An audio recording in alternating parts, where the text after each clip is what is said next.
The warning lights flashed red across the control panel as Kale fought to keep his reconnaissance pod steady. The young Veltharian scout had been on dozens of survey missions before, but nothing had prepared him for the violent storm that now tore through the upper atmosphere of Arcturus 7. "Come on, hold together," Kale whispered to his small craft as it shook violently. The pod was designed for quick planetary scans, not for weathering the brutal ice storms that seemed to come from nowhere. On this frozen world, his mission had been simple enough. Drop into the planet's atmosphere, scan for mineral deposits, and return to the mothership within 6 hours. The Veltharian Empire was always hungry for new resources, and Arcturus 7 had shown promising readings from long-range scans. But those scans had failed to detect the massive storm system that now threatened to tear his pod apart. Kale's reptilian features were tense with concentration as he tried to navigate through the howling winds.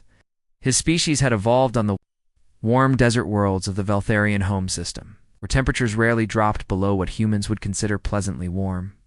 The very idea of ice and snow was foreign to most of his people, something they had only encountered in scientific studies. A massive gust of wind caught the pod's left stabilizer, sending the craft spinning out of control. Kale's clawed hands flew across the controls, trying to regain stability, but the storm was too powerful.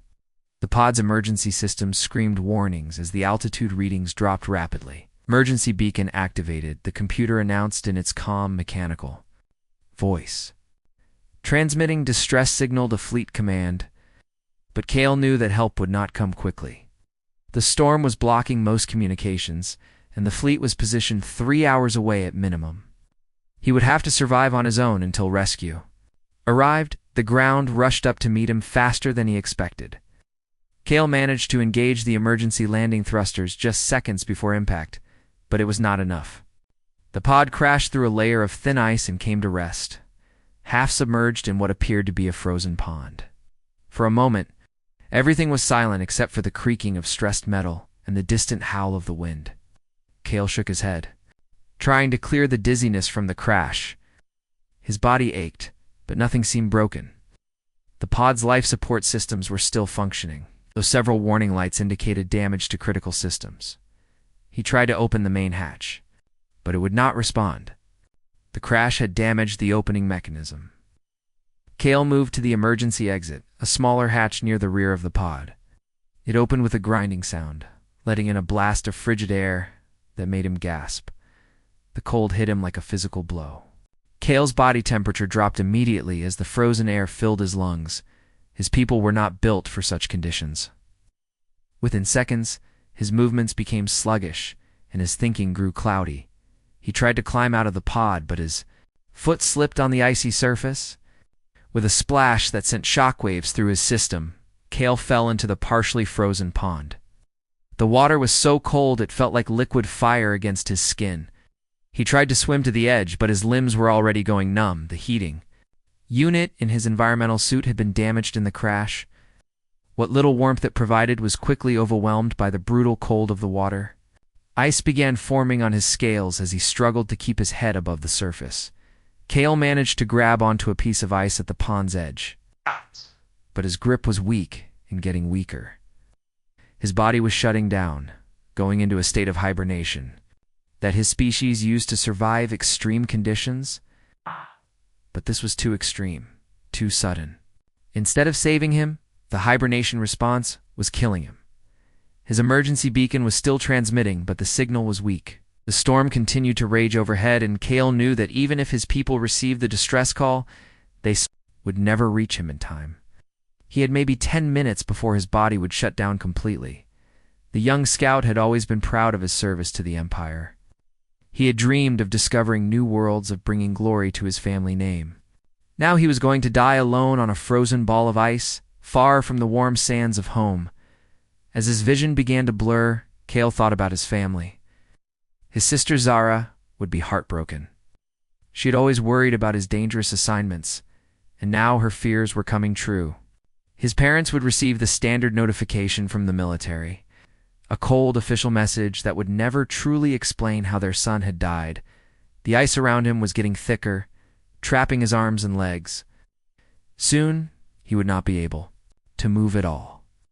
The cold was everywhere now, seeping through his suit, through his scales, and to his very bones. His breathing was becoming shallow, and his heart rate was slowing. But then something strange happened.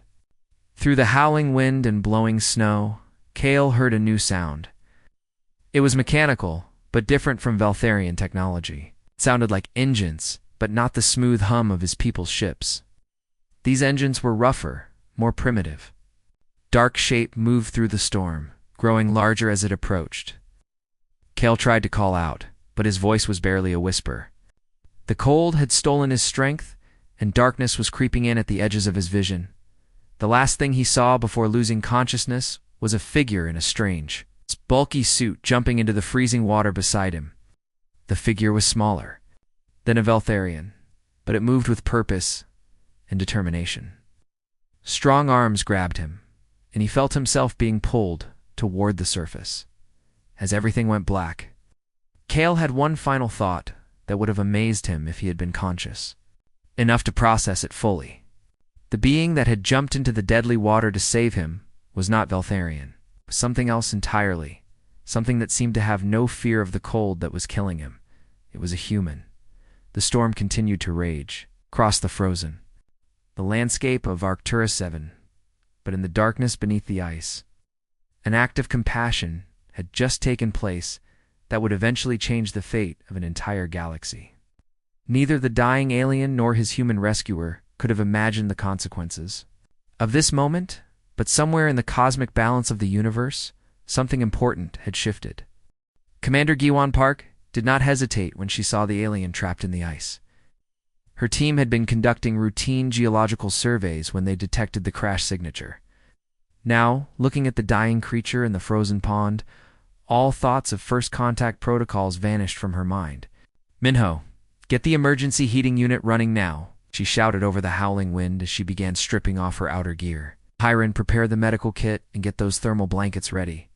"Commander, we should call this in first," Engineer Minho Kim called out, his voice filled with concern. "Command needs to know about this contact."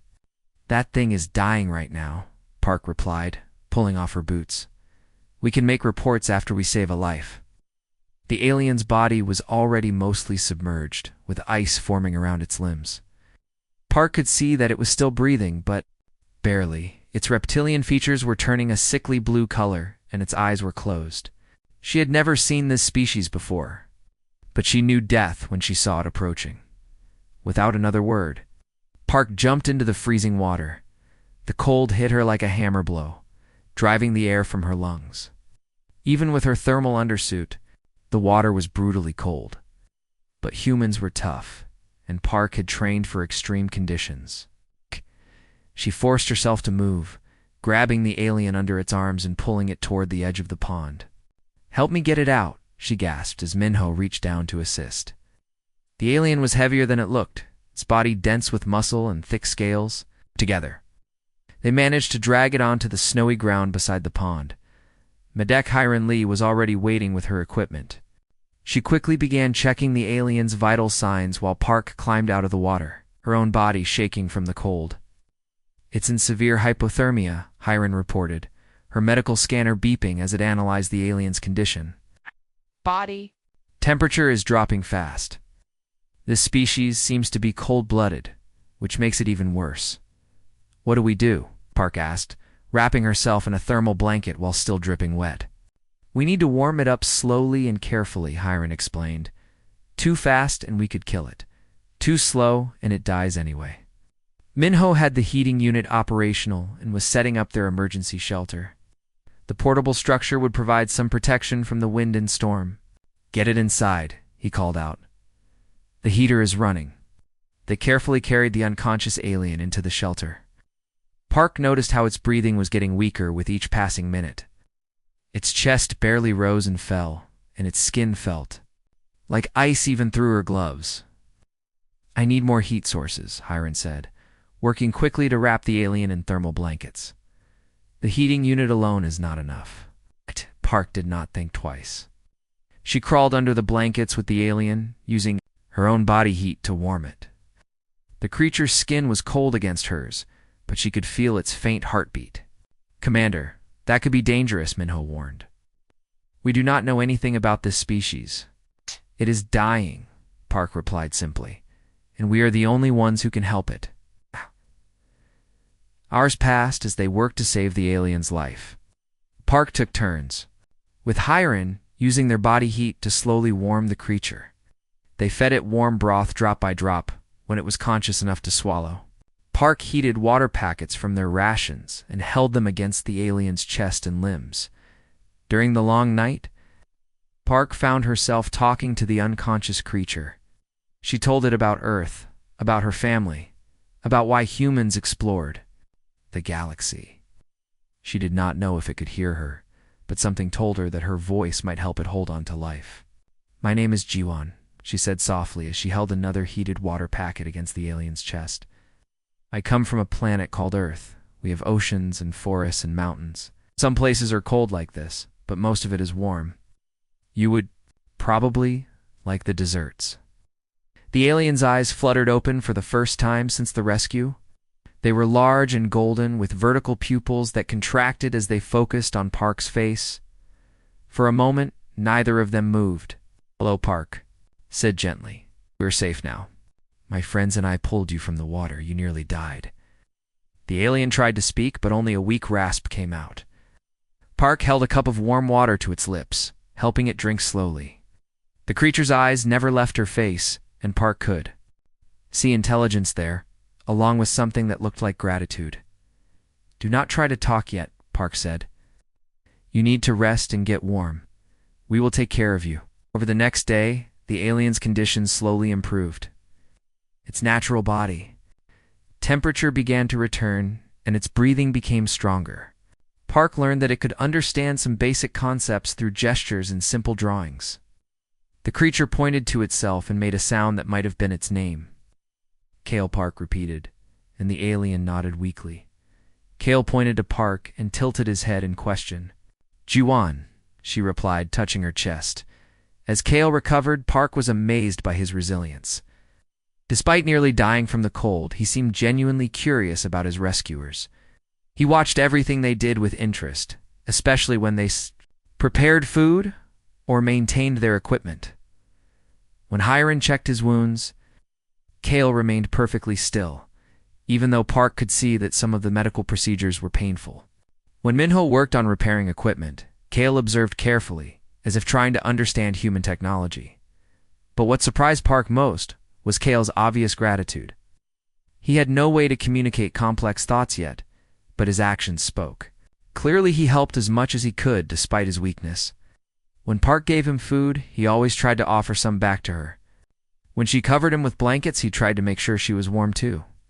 He is trying to take care of us, Hiren observed on the second day, even though we are the ones who saved him. Maybe that is just how his people are, Park replied, watching as Kale carefully arranged their supplies in neat piles. Or maybe he understands what we did for him, Minho added.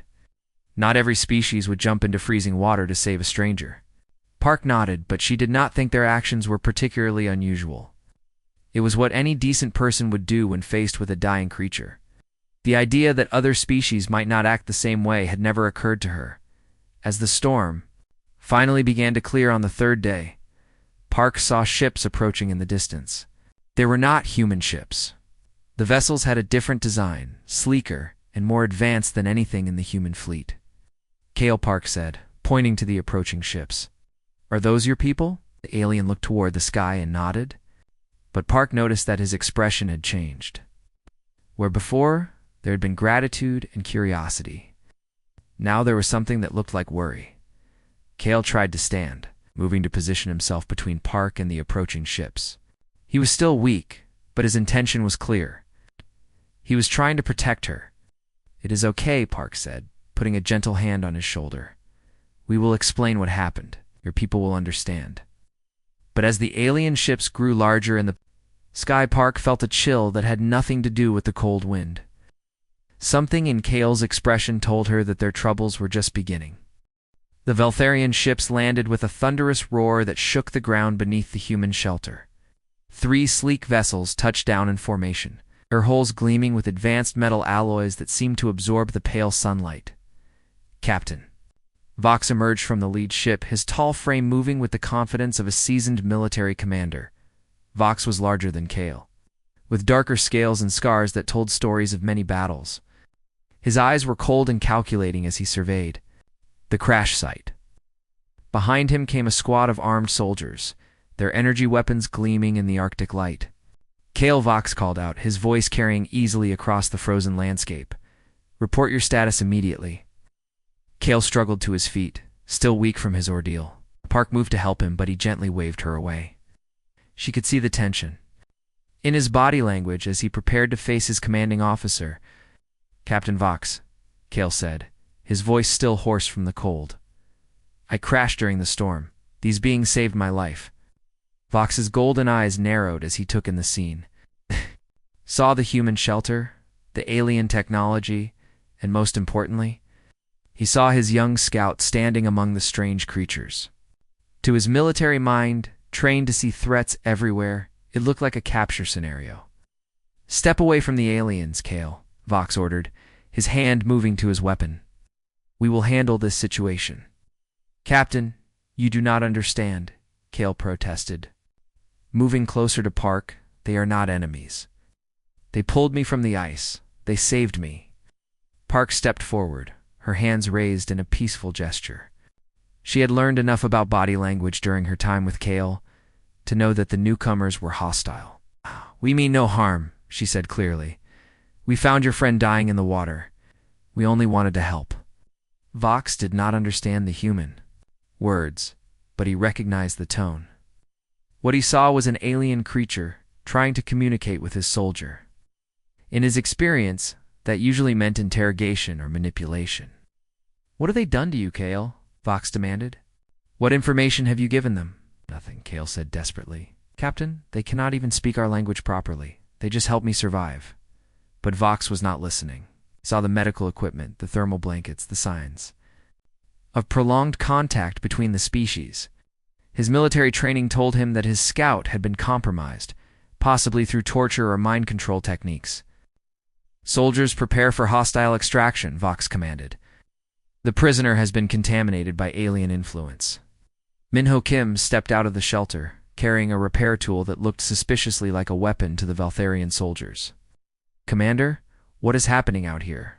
He asked. That was the moment everything went wrong. The Valtharian soldiers saw the tool in Minho's hand and interpreted it as a threat. They saw their captain facing down unknown aliens who had captured one of their own. They saw a dangerous first contact situation that required immediate action. Neutralize the hostiles. No, Kale screamed, throwing himself between the humans and the Valtharian weapons. They are not hostile. They saved me. The first energy blast meant for Park caught Minho in the shoulder, spinning him around and sending him crashing to the ground. The repair tool flew from his hand, landing harmlessly in the snow. Minho, Park shouted, drawing her sidearm.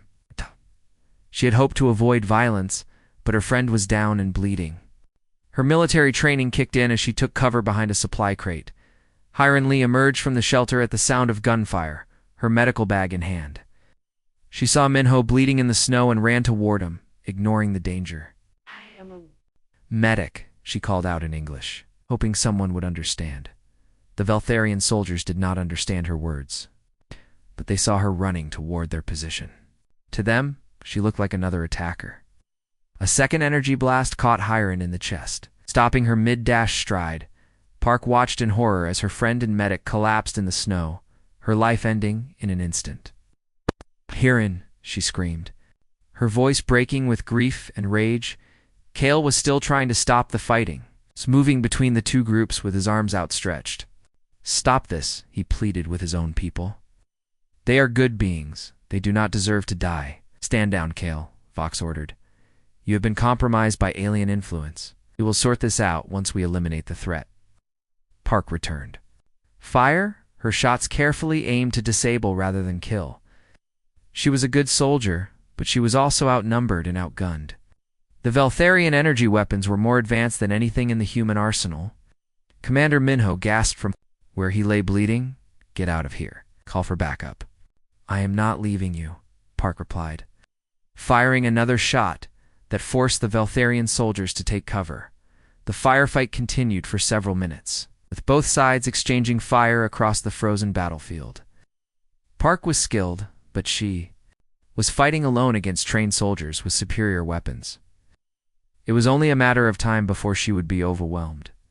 Cale could not bear to watch any longer. The beings who had saved his life were being killed by his own people, and no one would listen to reason. He had to do something to stop the madness. "Enough," he roared, his voice carrying across the battlefield. He stood up in the middle of the firefight, making himself a target for both sides. "Cale, get down," Park shouted. "Scout, take cover immediately," Vox ordered. But Cale ignored them both. He walked slowly toward the Veltharian position, his hands raised.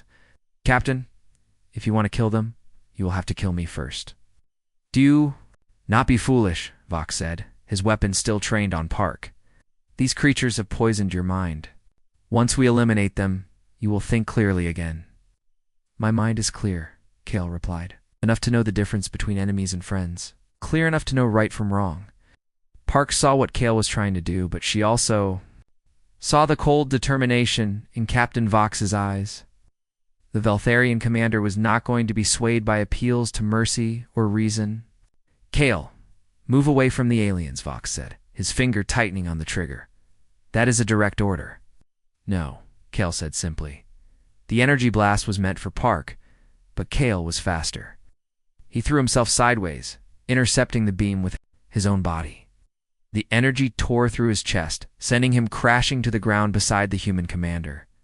Cale Park screamed, dropping her weapon and rushing to his side. The young alien was bleeding badly, his breathing shallow and rapid. "I am sorry," Cale whispered, his golden eyes fixed on Park's face. "I am sorry my people did this to you." Park pressed her hands against his wounds, trying to stop the bleeding. "Do not talk," she said, tears streaming down her face. "You are going to be okay?" "Tell them," Cale gasped, his voice growing weaker. "Tell the galaxy what really happened here. Tell them that humans are good. I tell them that you saved me and I died trying to save you." "You are not going to die," Park insisted, but she could see the light fading from his eyes. "Promise me," Cale whispered. "Promise you will tell them the truth." "I promise," Park said, holding the dying alien in her arms. Cale smiled weakly and closed his eyes for the last time. The young scout, who had been saved by human compassion, died trying to return that gift, his body shielding the woman who had given him a second chance at life. The battlefield fell silent except for the sound of Park's quiet sobs. Captain Vox stood frozen, his weapon still raised, staring at the body of his young scout. Around him, his soldiers waited for orders that did not come. The rescue that had begun with such hope had ended in tragedy. The galaxy would never be the same. Commander Jiwon Park stood in the debriefing room of the Human Defense Fleet headquarters, her hands shaking as she held the memory chip containing Cale's final testimony. 3 weeks had passed since the tragedy on Arcturus 7, but the images still haunted her dreams. The faces of Hiron and Minho, the sound of Cale's dying words, the cold stare of Captain Vox as he realized what he had done. "Commander Park," Admiral Chen said gently, "you may begin your report when you are ready." Park took a deep breath and activated the holographic display. The room filled with the recorded events from her suit's memory banks. The assembled officers watched in silence as the rescue played out before them, followed by the terrible misunderstanding that led to bloodshed. On the 3rd day after the rescue, Park began, her voice steady despite the pain in her chest. "Veltharian ships arrived at the crash site. We attempted peaceful contact, but Captain Vox assumed we had captured and tortured Scout Cale. Despite Cale's protests that we had saved his life, Vox ordered an attack. The recording showed Hiron running to help wounded Minho, only to be gunned down by Veltharian soldiers. Several officers in the room shifted uncomfortably as they watched the medic fall. Engineer Kim was wounded but survived," Park continued. "Medic Lee was killed instantly. She was trying to provide medical aid when they shot her." The final moments of the recording showed Cale's sacrifice, his body intercepting the energy blast meant for Park. His dying words echoed through the chamber, speaking of human kindness and begging for the truth to be told. This is Scout Kale's final testimony, Park said, her voice breaking slightly. He died trying to protect the people who saved his life. Admiral Chen leaned forward. Commander, you are certain that this alien understood the situation clearly. He was not confused or coerced. Sir Kale spent 3 days with us, Park replied. He learned our customs, shared our food, and helped with our daily tasks. He understood exactly what we had done for him and what his people were doing to us. The room fell silent as the recording ended. Park could see the impact of Kale's words on the faces around her. These were career military officers who had seen combat, but the senseless killing of a medic and the sacrifice of a young alien who tried to stop it moved them deeply. What is the status of the Veltharian response? Admiral Chen asked. They have filed a formal complaint with the Galactic Council, Park answered. They claim we attacked their rescue mission and killed one of their scouts. Captain Vox has been promoted for his actions. The anger in the room was palpable. Admiral Chen's face darkened as he processed this information. They promoted him. Yes, sir. According to their official report, we ambushed their rescue operation, and Kale died trying to escape from us. This is outrageous, Captain Martinez said from across the table. We have video evidence of what really happened. Evidence they claim has been fabricated, Park replied. They say human technology is too primitive to produce reliable recordings. Admiral Chen stood up and began pacing. Commander Park, I want you to prepare a complete report for the Galactic Council. Include every detail, every recording, every piece of evidence we have. Sir, with respect, will it matter? Park asked. The Veltharian Empire is one of the most powerful military forces in the galaxy. They have economic ties with dozens of species. Who is going to believe a small human exploration team over their word? We have to try, Admiral Chen said firmly. That young alien died asking you to tell the truth. We owe it to him and to our fallen crew members to see this through. Over the following days, Park worked with the fleet's legal team to prepare the case. They documented every detail, analyzed every piece of evidence, and prepared witness statements. The story was clear and compelling. Park knew that politics would play a larger role than justice in the Council's decision. The Galactic Council chamber was an impressive sight. The representatives from hundreds of species gathered in a vast circular arena. Park felt small and insignificant as she stood at the center podium, surrounded by beings who had been traveling the stars for thousands of years before humans even discovered fire. The human representative will present their case, announced. The council speaker, tall being with multiple arms and crystalline features. Park activated the holographic display and began her presentation. She told the story simply and clearly, letting the evidence speak for itself. The recording of the rescue played out in the chamber, showing the desperate struggle to save Kale's life.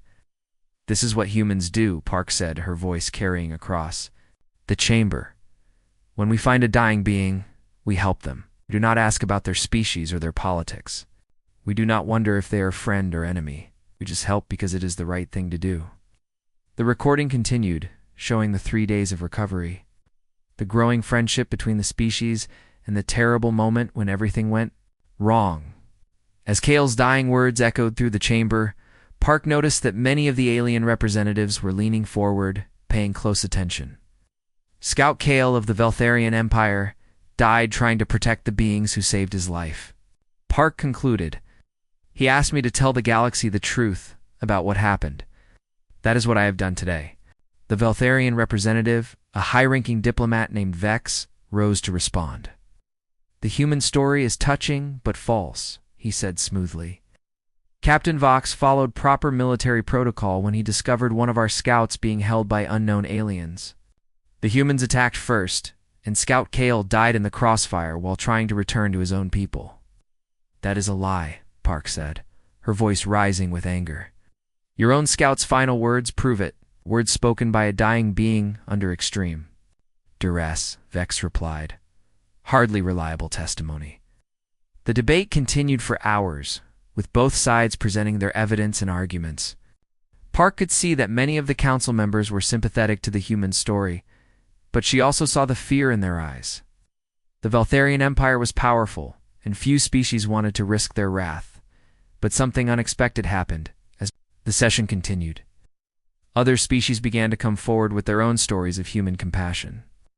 A trade delegation spoke of human rescue ships that had saved their crew from a collapsing space station. Scientific expedition told of human medics who had treated their wounded during a natural disaster.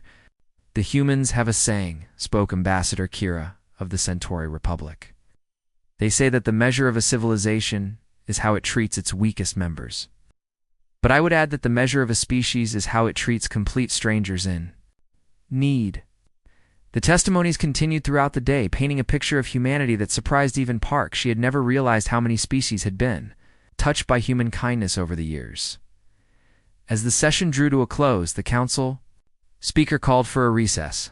"The council will deliberate on this matter and announce our decision tomorrow." Park left the chamber feeling exhausted but hopeful. The truth had been told just as Kale had asked. Now it was up to the galaxy to decide what to do with it. That night, she received an encrypted message from an unknown sender. The message contained a single line of text and a digital signature that made her heart skip a beat. "Thank you for keeping your promise. Z." The signature belonged to someone listed in the Veltharian military database as Zara Scout, Kale's younger sister. Somehow, the truth had reached the people who needed to hear it most. Park smiled for the first time since the tragedy on Arcturus 7. Tomorrow would bring the council's decision. But tonight, she knew that Kale's sacrifice had not been in vain. The truth was spreading, and the galaxy would never be quite the same. The Galactic Council chamber buzzed with tension as representatives from across the galaxy waited for the decision. Commander Park sat in the human delegation section, her hands folded tightly in her lap.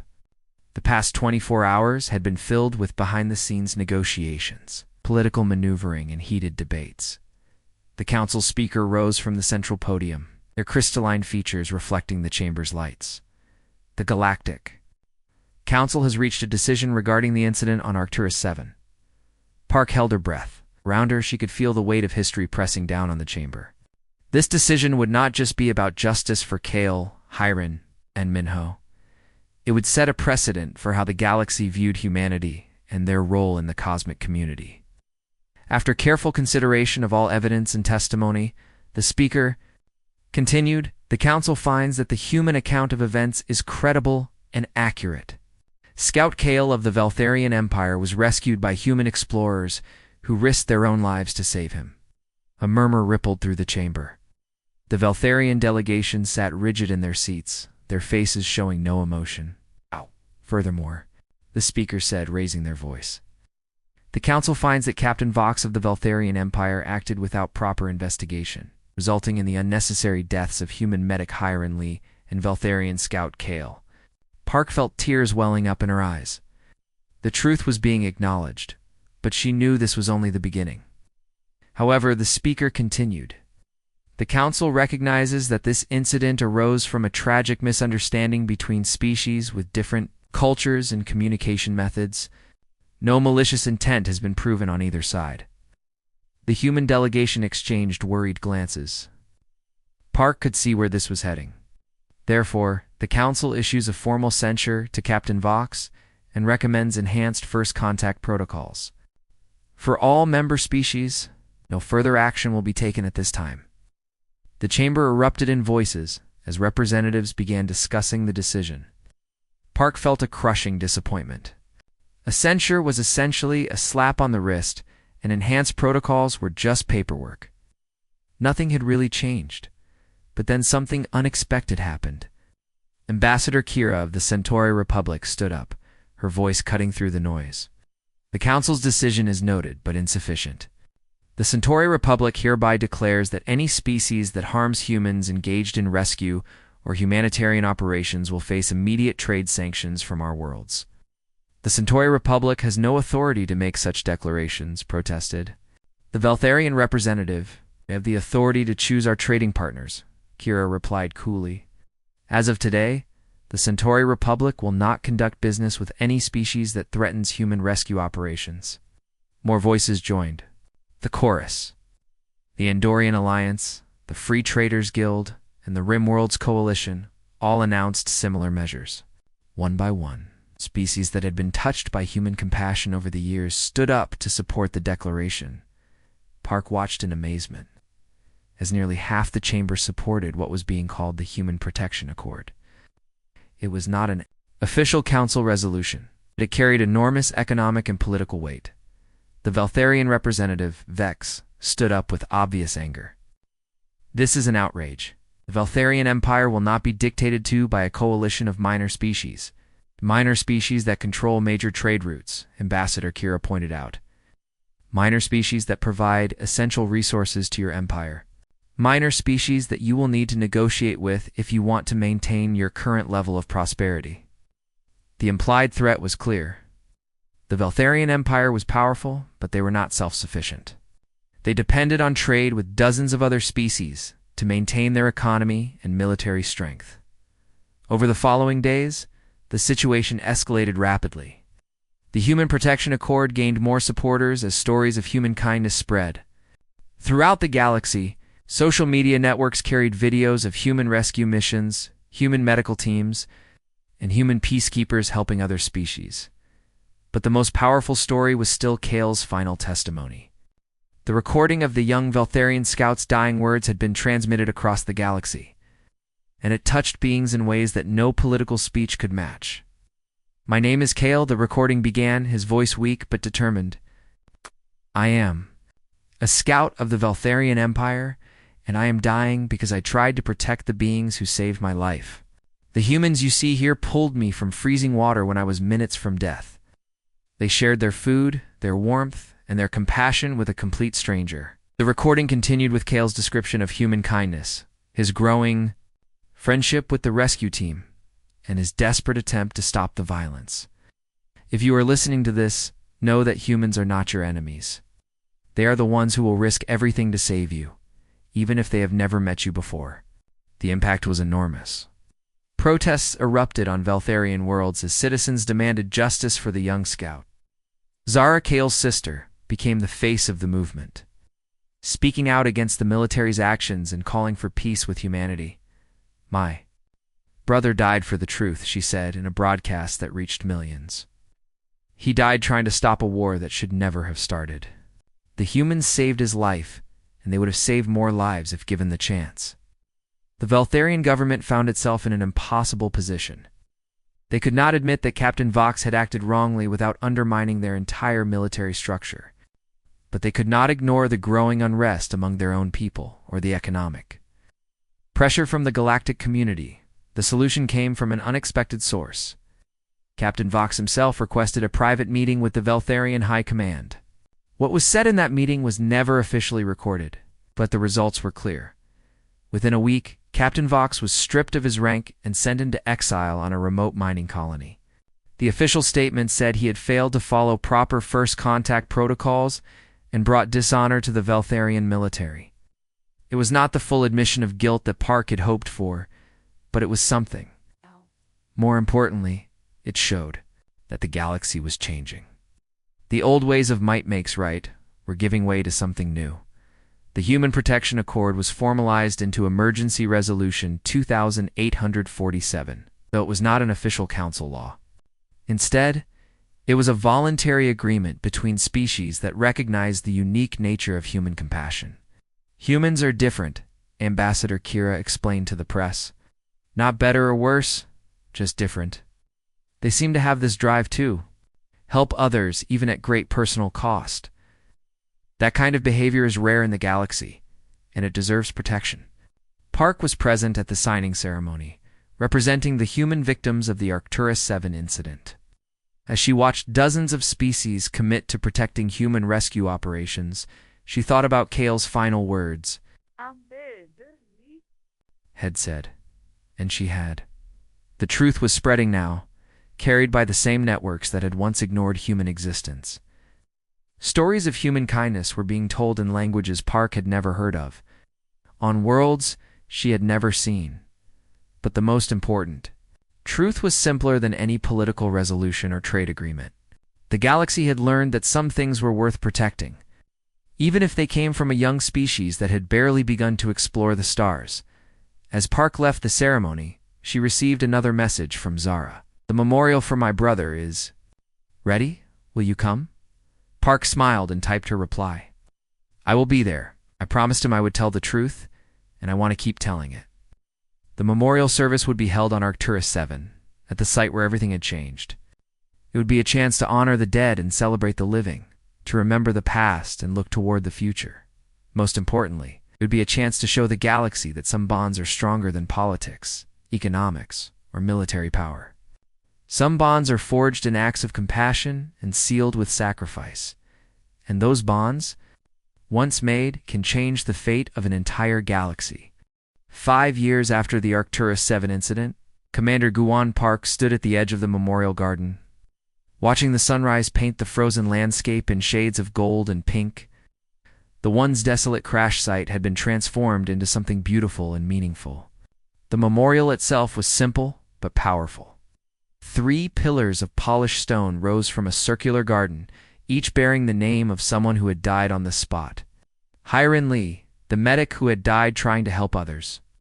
Minho Kim, the engineer, who had survived his wounds but died 2 years later from complications. And Kale, the young scout who had given his life to protect his rescuers. Around the pillars, an impossible garden bloomed. Earth plants grew alongside Valtharian desert flowers, Centauri crystal trees, and dozens of other species from across the galaxy. The garden should not have survived in the harsh Arctic climate. But human agricultural technology combined with alien botanical knowledge had created something that thrived in the most unlikely place. "It is beautiful," said a voice behind her. Park turned to see Zara approaching, her Valtharian features softened by the morning light. Kale's sister had become one of Park's closest friends over the years. Bonding over their shared grief and determination to honor the dead, Kale would have loved this place, Park replied, gesturing to the garden. He was always curious about different species, different ways of life. He would have loved what it represents even more, Zara said, joining Park at the memorial. "Look around. You see what I see?" Park looked at the people gathered in the garden for the annual memorial service. Humans worked alongside Valtharians, Centauri, Andorians, and dozens of other species. They wore the uniform of the Human Alien Rescue Corps, an organization that had grown from a small idea into a galactic force for good. "When my brother died," Zara continued, "I thought his sacrifice would be forgotten. I thought the galaxy would move on, and nothing would change. But look at what has grown from that terrible day." The Rescue Corps had been Park's idea, born from her determination to honor Kale's memory. What started as a small human organization had quickly attracted volunteers from across the galaxy. Species that had once viewed each other with suspicion now worked together to save lives. Commander Park called out a voice. A young human wearing the Corps' uniform approached, carrying a datapad. "The morning briefing is ready." Park nodded and followed the aide to the command center that had been built near the memorial. The building was a marvel of interspecies cooperation, combining human engineering with alien technology to create something that served beings from dozens of different worlds. Inside, representatives from 12 species sat around a circular table, reviewing emergency calls from across the galaxy. The morning briefing had become a routine that Park treasured, a daily reminder of how far they had come. "We have a distress call from the Rigel system," reported Lieutenant Commander Sarah Chen, human who had joined the Corps after hearing Kale's story. "A transport ship carrying refugees from the Civil War has suffered engine failure. The Andorian medical ship Healer's Touch is closest," added Dr. Voth, a Centauri physician. "They can reach the transport in 6 hours. Send them," Park ordered, and dispatch the human rescue ship Phoenix as backup. "Those refugees have been through enough." The briefing continued with reports from across the galaxy. A mining accident on a rimworld planet. A natural disaster threatening a scientific station. A diplomatic crisis that needed mediation. Each crisis was met with the same response. Trained professionals who would risk their lives to help others, regardless of species or politics. "The memorial service begins in 1 hour," Park announced as the briefing concluded. "I want everyone who can attend to be there. It's why we exist." As the team dispersed to prepare for the service, Park remained in the command center, looking out at the memorial garden. Through the window, she could see beings from across the galaxy arriving for the ceremony. Some came every year, others were visiting for the first time. All of them had been touched by the story of what happened on this frozen world. The service began with a moment of silence for the dead, followed by readings from the various species' philosophical traditions. But the heart of the ceremony was always the same: the playing of Kale's final testimony.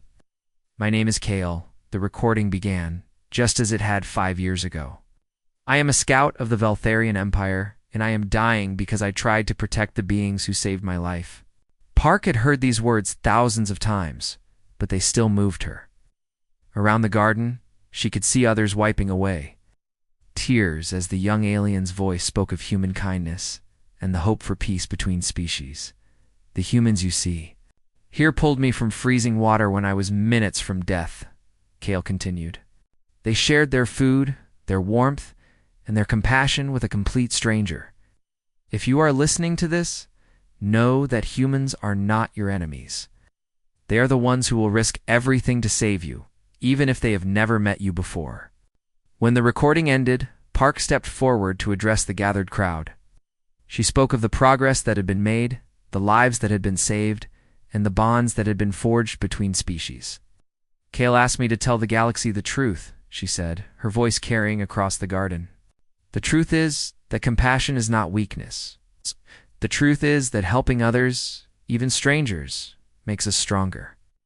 The truth is that the galaxy is better when we work together instead of against each other." The applause that followed was not just for Park's words, but for the reality they represented. The Human Alien Rescue Corps had responded to over 3,000 emergency calls in 5 years. They had saved countless lives, prevented wars, and built bridges between species that had never cooperated before. But perhaps more importantly, they had changed the way the galaxy thought about humanity. The old stereotypes about humans being primitive or aggressive had been replaced by a new understanding. Humans were the species that would dive into freezing water to save a stranger. They were the ones who would risk their lives for beings they had never met. After the ceremony, Park walked through the garden with Zara, visiting each section dedicated to a different species. The Veltharian section featured desert plants that somehow thrived in the Arctic soil. The human section grew vegetables and flowers from Earth. The Centauri section sparkled with crystal formations that sang in the wind. "Do you ever wonder what would have happened if you had not been on Arcturus 7 that day?" Zara asked. Park considered the question. "I think someone else would have helped Kale. Maybe not humans, but someone. The galaxy is full of good beings who want to help others." "But it was humans who were there," Zara pointed out. "It was humans who risked their lives for a complete stranger. That means something." They stopped at Kale's memorial pillar, where fresh flowers had been left by visitors from across the galaxy. The inscription was simple but powerful. "He died as he lived, trying to protect others." "I received a message from the Galactic Council yesterday," Park said. "They want to make the Human Protection Accord an official resolution. After 5 years, they have finally decided that protecting human rescue operations is good policy." "Politics," Zara said with a slight smile. "Always slow to catch up with reality, but they are catching up," Park replied. "That is what matters." As the sun set over the memorial garden, painting the sky in brilliant colors, Park felt a sense of peace that had eluded her for years. The pain of losing Hiron and Minho would never fully fade, but their deaths had not been in vain. They had helped create something beautiful and important. A soft chime from her communication device interrupted her thoughts. "Commander, we have." An emergency call from the Tau Ceti system came the voice of her aide. "A research station is under attack by raiders. They're requesting immediate assistance." Park looked at Zara, who nodded with understanding. "Go," she said. "My brother would want you to go." As Park headed toward the command center, she thought about the young Veltharian scout who had changed everything. Kale had died asking her to tell the truth, and she had spent 5 years doing exactly that. But the truth was no longer just words in a recording or testimony at a hearing. The truth was living and breathing in the form of the rescue corps. The bonds between species, in the knowledge that somewhere in the galaxy, beings were willing to risk everything to help others.